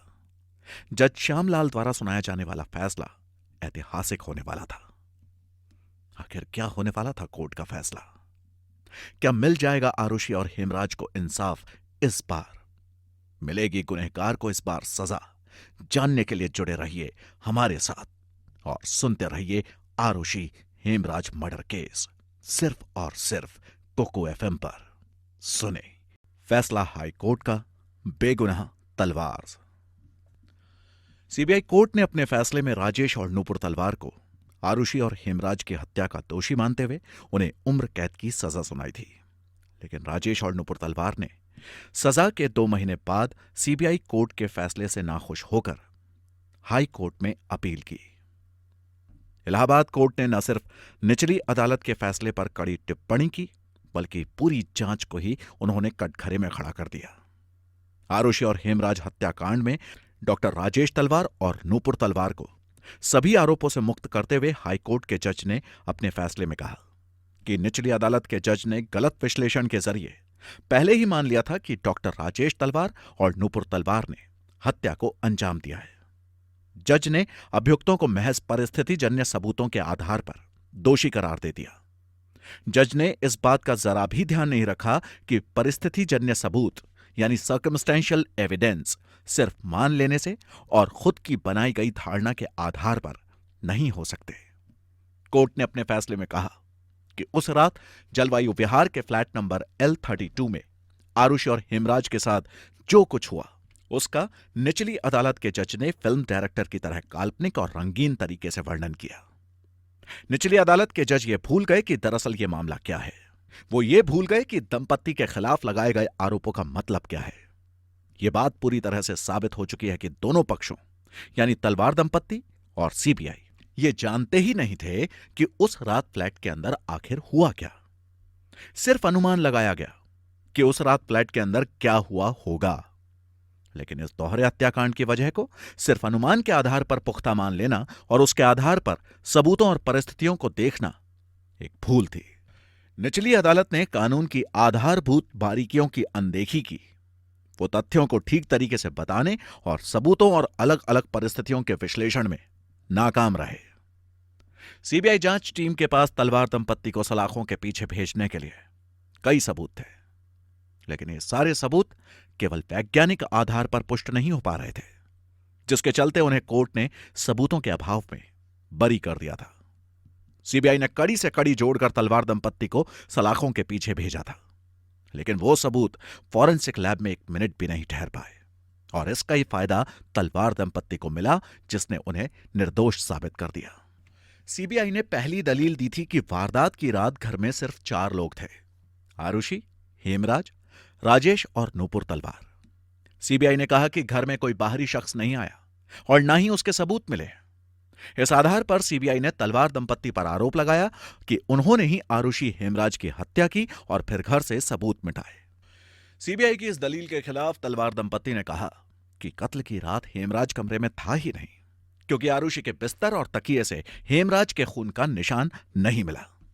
तलवार दंपत्ति ने तर्क दिया कि मौके से कुल 24 फिंगरप्रिंट उठाए गए थे, लेकिन उसमें से कोई भी फिंगरप्रिंट हेमराज का नहीं था। सीबीआई ने दूसरा अहम दावा किया कि आरुषि के कमरे से आवाज आने पर राजेश तलवार उठे और हेमराज के कमरे में गए, वहां हेमराज के नहीं होने पर वो आरुषि के कमरे में गए और दोनों को आपत्तिजनक हालत में देखकर गोल्फ स्टिक से उस पर वार किया। पहला वार हेमराज के सिर के पिछले हिस्से पर लगा। दूसरे हमले के दौरान हेमराज का सिर दूर हो गया और गोल्फ स्टिक आरुषि के सिर पर लगी। सीबीआई के इस दावे पर तलवार दंपत्ति ने कहा कि अगर आरुषि के कमरे से आवाज आती तो वो सबसे पहले आरुषि के कमरे में जाते, ना कि हेमराज के कमरे में, जो कि 40 से 50 फीट दूर था। सीबीआई के गोल्फ स्टिक के दावे को खारिज करते हुए राजेश और नुपुर ने दावा किया कि आरुषि और हेमराज के सिर पर लगी चोट गोल्फ स्टिक से नहीं बल्कि गिरने की वजह से लगी है। इसके लिए बचाव पक्ष ने कोर्ट में बाकायदा गोल्फ स्टिक को मंगवाकर हेलमेट से उस पर वार करके यह दिखाने की भी कोशिश की कि इस तरीके का घाव स्टिक के आगे के हिस्से से लग ही नहीं सकता है। सीबीआई की तीसरी दलील थी कि गोल्फ स्टिक के हमले से हेमराज की मौत के बाद राजेश और नूपुर तलवार उसकी लाश को चादर में लपेटकर घसीटते हुए छत पर ले गए। सीबीआई की इस दलील की काट के लिए तलवार दंपत्ति ने कोर्ट में एक चादर मंगवाई और उसमें एक शख्स को लपेटकर घसीटा गया। इस कार्रवाई के बाद बचाव पक्ष ने कहा कि अगर हेमराज की लाश को चादर में रखकर घसीटा जाता तो उसके शरीर पर छिलने के निशान लगते, लेकिन हेमराज के शरीर पर ऐसा कोई जख्म नहीं था। जितनी मजबूत सीबीआई की दलीलें थी उतने ही मजबूत थे तलवार दंपत्ति के तर्क। कोर्ट में कई बार पूरे क्राइम सीन को ही रिक्रिएट कर राजेश और नूपुर तलवार ने बड़े ही वैज्ञानिक तरीके से अपना पक्ष रखा। वहीं सीबीआई की दलीलें फॉरेंसिक टेस्ट और हालात के मुताबिक बने सबूतों पर थी। सीबीआई की चौथी दलील थी कि आरुषि और हेमराज पर गोल्फ स्टिक से हमला किया गया और उसके बाद सर्जिकल ब्लेड से दोनों का गला रेत दिया गया। तलवार दंपत्ति ने सीबीआई के इस दावे को भी खारिज किया और कहा कि जिस डॉक्टर के बयान पर सीबीआई सर्जिकल ब्लेड की बात कर रही है उस डॉक्टर ने पोस्टमार्टम रिपोर्ट या एम्स की कमेटी के सामने ऐसी कोई बात कही ही नहीं थी। तलवार दंपत्ति ने यह भी कहा कि इस तरह का सर्जिकल ब्लेड किसी डेंटिस्ट के पास नहीं होता। सीबीआई की पांचवी दलील थी कि हेमराज की लाश को छत पर रखने के बजाय राजेश तलवार वापस फ्लैट में आए और सबूत मिटाने के दौरान उन्होंने लगातार शराब पी। सीबीआई ने यह भी दावा किया कि शराब की बोतल पर आरुषि और हेमराज का खून भी मिला था। सीबीआई की इस दलील पर तलवार दंपत्ति ने कहा कि अगर राजेश तलवार ने शराब पी होती तो बोतल से राजेश तलवार के फिंगरप्रिंट मिलते। बचाव पक्ष ने कहा कि शराब की बोतल से 5 लोगों के फिंगरप्रिंट मिले, लेकिन कोई फिंगरप्रिंट राजेश तलवार का नहीं था। कोर्ट ने पक्के सबूत न मिलने पर राजेश और नूपुर तलवार को आजाद कर दिया, लेकिन कहां तक यह फैसला सही है यह कोई नहीं जान पाया, क्योंकि हो सकता है कि बेगुनाह छूट गए हों, लेकिन गुनहगार को सजा नहीं मिली। इस केस से जुड़े कुछ तथ्य हैं जिनका जिक्र किसी कोर्ट किसी फैसले में तो नहीं किया गया, लेकिन ये सवाल जवाब और ये बातें उनसे जुड़ी हैं जो इस केस से शुरू से जुड़े थे। भारत के कानून व्यवस्था की एक खासियत है जिसके अनुसार भले ही 100 गुनहगार छूट जाएं, लेकिन किसी बेगुनाह को सजा नहीं मिलनी चाहिए। लगता है तलवार ये बात बखूबी जानते थे, शायद इसीलिए उन्हें कोर्ट द्वारा बरी कर दिया गया। लेकिन क्या यह आरुषि के लिए इंसाफ था? यदि तलवार इसके दोषी नहीं थे तो कौन था और वो आजाद कैसे घूम सकता है? जानने के लिए जुड़े रहिए हमारे साथ और सुनते रहिए कुकू एफएम। सुने जो मन चाहे। एपिसोड 12, अनकहा सच, अनसुलझे रहस्य। तलवार केस अब खत्म हो चुका है। लोग भूल गए हैं इन सब के बारे में, पर हैं कुछ लोग जिनके लिए आज भी उतना ही दिल दहला देने वाला है जितना उस समय था। कहते हैं समय के साथ घाव भर जाते हैं, लेकिन कुछ घाव ऐसे भी होते हैं जो समय के साथ और गहरे होते जाते हैं, क्योंकि वो उनकी ऐसी आपबीती होती है जिससे उनकी पूरी जिंदगी बदल जाती है। यही हुआ हेमराज के परिवार के साथ, जिनकी कभी किसी ने भी कोई खबर लेने की कोशिश नहीं की, और यही कृष्णा के साथ भी हुआ। आरुषि के केस में अब तक सब सिर्फ और सिर्फ आरुषि की ही हत्या के बारे में जानकारी प्राप्त करने की कोशिश कर रहे थे। किसी ने भी अब तक हेमराज के बारे में कोई भी जानकारी हासिल करने की कोशिश नहीं की। हेमराज के परिवार वालों से कांटेक्ट करने का भी प्रयास नहीं किया गया, क्योंकि हाईकोर्ट द्वारा संतोषजनक फैसला नहीं मिला तो मीडिया ने दूसरे पक्ष की ओर ध्यान दिया। और अब उनके निशाने पर थी हेमराज फैमिली। वो उनसे संपर्क करने की कोशिश कर रहे थे और जानना चाह रहे थे कि क्या हेमराज ने उन्हें कुछ जानकारी दी है। हाईकोर्ट में अपील के बाद और सीबीआई के फैसले के बाद अब लोगों का ध्यान हेमराज की तरफ गया। नोएडा से लगभग 650 किलोमीटर दूर धरापणी नेपाल में, जिसकी हेडलाइन किसी भी अखबार में नहीं है, हेमराज का बेटा प्रज्वल हेमराज की मृत्यु के बाद भारत आता है। अपनी पढ़ाई बीच में छोड़ के काम की तलाश करता है। उसके लिए भी भारत में गुजर बसर करना मुश्किल हो रहा था। हेमराज की पत्नी खुल्लम खुल्ला अपने बेटे को बिल्कुल भी दिल्ली भेजना नहीं चाहती थी। वो तो ये चाहती थी कि प्रज्वल हमेशा उनके आसपास ही रहे। वो कभी भी उसे नेपाल से दूर भेजना ही नहीं चाहती थी। कुछ समय बाद हेमराज के परिवार से संपर्क किया जाता है। हेमराज के परिवार में उनकी पत्नी, बेटा प्रज्वल और बेटी मीना है। हेमराज की पत्नी खुमखुला का कहना था कि मेरे पति को राजेश, नूपुर और दिनेश तलवार ने धमकी दी थी कि घर परिवार की बात अगर बाहर गई तो उसको जिंदा नहीं छोड़ेंगे। हेमराज ने अपनी पत्नी को 15 दिन पहले फोन करके बताया था कि अब वो यहां नौकरी नहीं कर सकते। यहां अब दिन बसर करना मुश्किल है। यहां नौकरी नहीं करनी है। राजेश तलवार बहुत गुस्से वाला इंसान है। मैं यहां अब काम नहीं करूंगा। हेमराज की पत्नी से पूछताछ करने पर पता चलता है कि हेमराज की मृत्यु के बाद कभी किसी ने उनसे संपर्क करने की कोई कोशिश ही नहीं की। किसी को तो कोई फर्क ही नहीं पड़ता था। मेरे पति वहां काम करते थे, लेकिन तलवार परिवार के किसी सदस्य ने उनसे कोई बात नहीं की और न ही कोई पूछताछ की। पत्रकारों द्वारा संपर्क करने पर खुमखुला ने बताया कि हेमराज बहुत ही मेहनती और सीधे साधे स्वभाव का था। किसी से ऊंची आवाज में बात भी नहीं करता था। हेमराज की बेटी ने कहा कि मेरे पापा को लेकर यह कहना कि उनका किसी छोटी बच्ची के साथ कोई नाजायज संबंध है, यह गलत है। वो हम सबसे बहुत प्यार करते थे और हम सबकी अच्छी परवरिश के लिए ही भारत गए थे, ताकि हम लोगों का पालन पोषण अच्छे से हो सके। पर हमें क्या पता था कि उनके साथ ऐसा हो जाएगा। लेकिन वो क्या बात थी जिसको लेके उसे धमकी मिल रही थी? क्या कोई ऐसा घिनौना राज था जिसका खुल जाने का डर तलवार परिवार को था? और क्या उसी हादसे का जिसके शिकार हेमराज हुआ? खुमखुला का कहना था कि अक्सर वो लोग पार्टी में जाते थे और ऐसे ही रंगीन पार्टीज घर में होती रहती थी। हेमराज हत्या के कुछ दिन पहले से ही बहुत डरा हुआ रहने लगा था। उषा ठाकुर, जो कि एक सामुदायिक कार्यकर्ता हैं, नोएडा में निचले वर्ग के लोगों जैसे रिक्शा वाला, सब्जी वाला, नौकर, सफाई कर्मचारी, ऐसे ही कई लोगों की मदद के लिए वो एक संस्था चलाती हैं, जिसमें वो पीड़ितों के अधिकारों के लिए लड़ती हैं। उषा ठाकुर का मानना है कि ऐसे ही लोगों के अधिकारों का हनन होता है, क्योंकि इनके पास इतना पैसा तो होता नहीं कि वो किसी के खिलाफ खड़े हो सके, और न ही इनमें इतनी हिम्मत थी कि वो अपनी आवाज उठा सके। वैसे भी नोएडा, दिल्ली और भारत के कई हिस्सों में नेपाली लोग ऐसे काम करते हैं, क्योंकि नेपाल में आय के साधन कम हैं, तो अपनी रहगुजर के लिए उन्हें भारत आना पड़ता है। नेपाली स्वभाव से बहुत ही शांत होते हैं, छल कपट नहीं होता है, इसलिए इन्हें जो मिल जाता है उतने में ही खुश हो जाते हैं। हेमराज के बेटे ने बताया था कि हेमराज की मृत्यु के बाद उसे साल भर काम करने के बाद सिर्फ 3 महीने का गुजारा करने का पैसा मिलता था।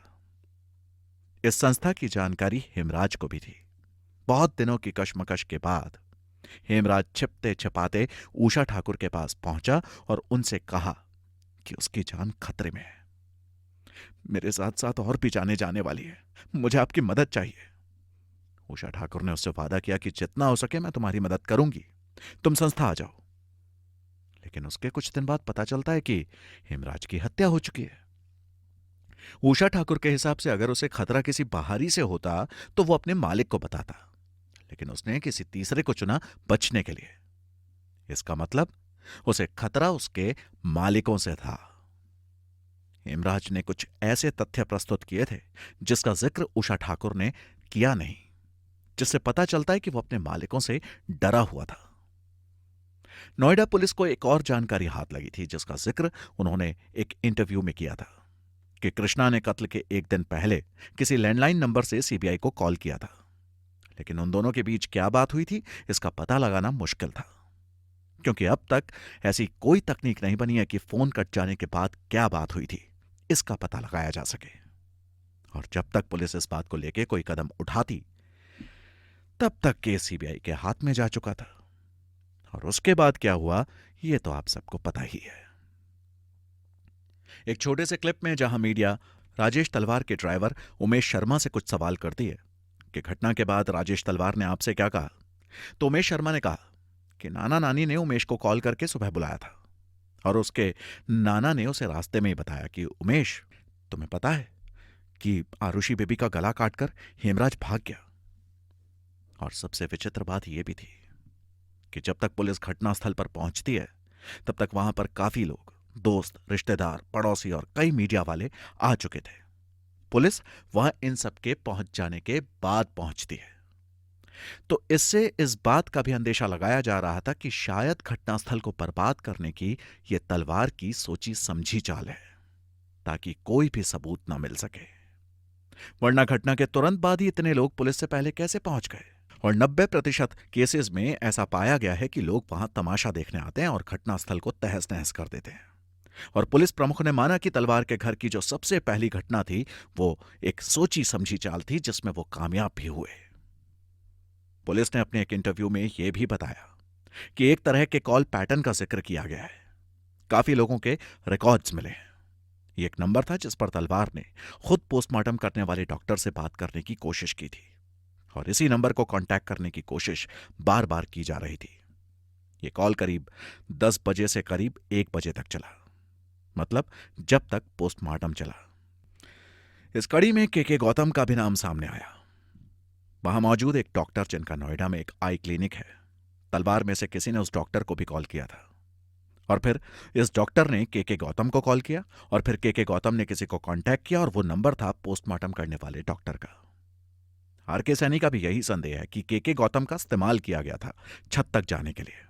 और इन सब में दिनेश तलवार, आरुषि के चाचा की मौजूदगी पर संदेह है। और कहीं कहीं पर यह संदेह भी उठता है कि दिनेश तलवार ने पोस्टमार्टम से भी छेड़खानी करने की कोशिश की थी।